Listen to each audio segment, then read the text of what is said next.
Coach Yeng Yao mga bro may matinding sinabi tungkol sa Barangay Ginebra at Rondy Hollis Jefferson nagyabang. So finally mga bro, pasok na nga sa finals ang Barangay Ginebra at magkakaroon na ng round 2 kay Rondy Hollis Jefferson at Justin Brownlee.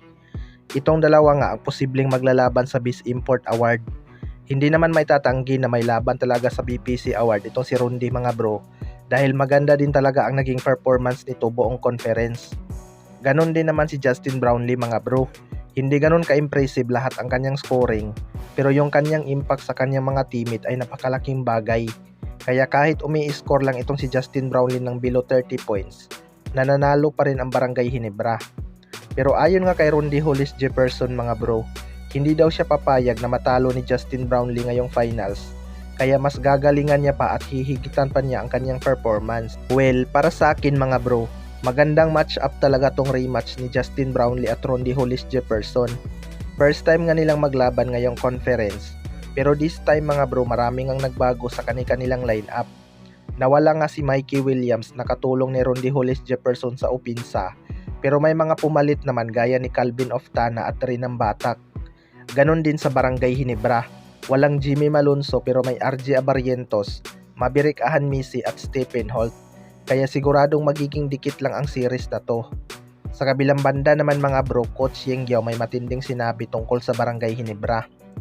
Ito nga Barangay Ginebra ay walang nag-i-expect na aabot ng finals dahil napakapangit ng kanilang naging simula sa conference na to, lalo na noong natalo sila ng rain or shine.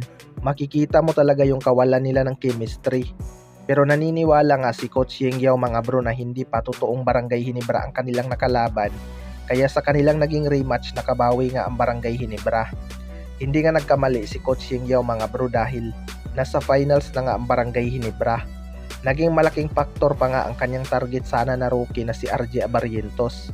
Maraming ang hindi bumilib kay RJ Abarrientos noong una dahil mas magaling pa nga daw si Felix Limete kaysa sa kanya. Pero pinapakita nga ni RJ Abarrientos na worth it ang pagkuha ng Barangay Ginebra sa kanya. Nagiging crowd favorite na rin itong si RJ Abarrientos mga bro dahil sa kanyang mga magagandang pasa. Tipong laro na nilalaro pa, 'di ba? Swerte talaga tong si RJ Abarrientos mga bro matapos siyang mag-Rookie of the Year sa KBL. Mukhang dito naman siya magro-Rookie of the Year sa PBA kapag nagtuloy-tuloy ang kanyang magandang performance. Nagbe-benefits talaga ang mga teammate ni RJ Abarrientos sa kanyang passing ability mga bro. Si Ralph Cody napakalaking impact nga sa semifinals mga bro. Grabe nga ang basketball IQ ng player na to. Hindi niya nga binibigo si Coach Timcon sa kanyang nakukuhang playing time. Kaya abangan na lang natin yan. Kayo mga bro, ano masasabi nyo tungkol dito?